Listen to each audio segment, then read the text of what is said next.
Hello सभी को good morning. आज अपन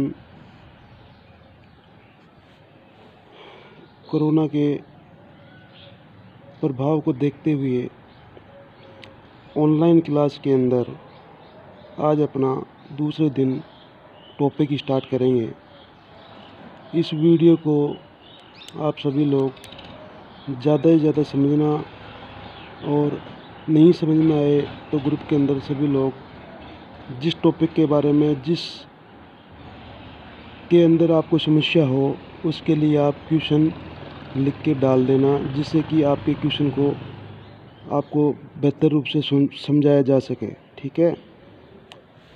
कल अपनी क्लास जूम ऐप पर हुई थी, लेकिन कि उसमें किसी तकनीकी कारणों की वजह से आज अपने अधीक्षक महोदय के द्वारा ये निर्देश दिए गए कि बच्चों को जूम ऐप पर ऑनलाइन क्लास न करवाकर आप टॉपिक का वीडियो बनाकर ग्रुप के अंदर सेंड करें, जिससे आज अपन जिस टॉपिक के बारे में चर्चा करेंगे उसका मैं आप लोगों को एक वीडियो बनाकर समझाने जा रहा हूं। जैसे कि कल अपनी जूम ऐप पर जो अपनी क्लास हुई थी उसके अंदर अपन ने चर्चा की थी कि इंजन जो अपना इंजन होता है, इंजन को अपने निश्चित तापमान पर बनाए रखने के लिए अपने को शीतलन प्रणाली की आवश्यकता होती है।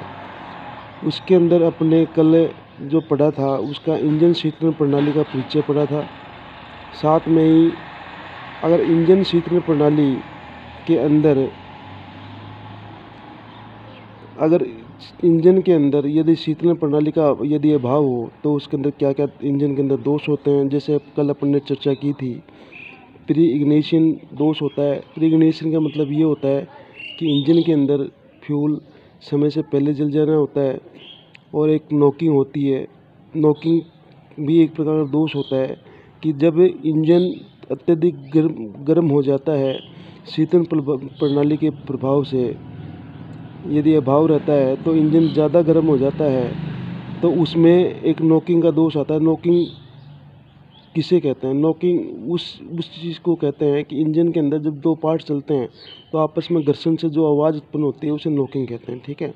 फिर अपन ने इंजन शीतलन प्रणाली के अधिकतम के जो प्रभाव होते हैं वो अपन ने पढ़े थे।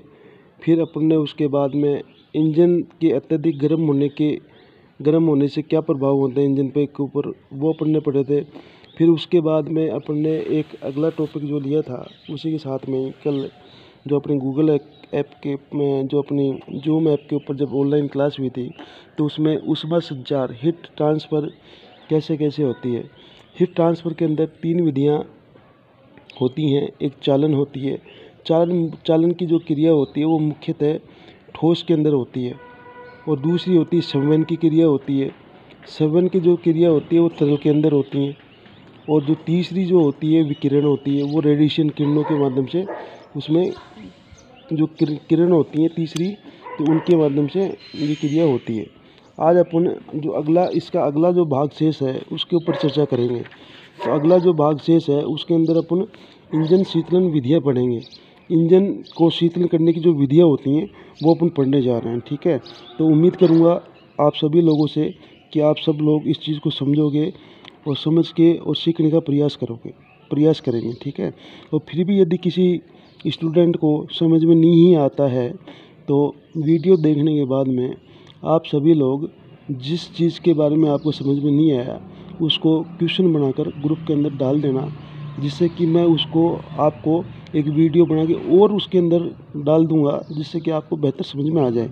ठीक है। आज का अपना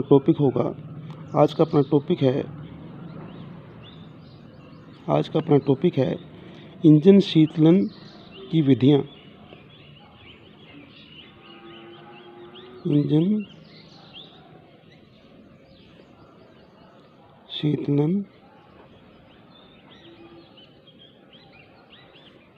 की विधियाँ।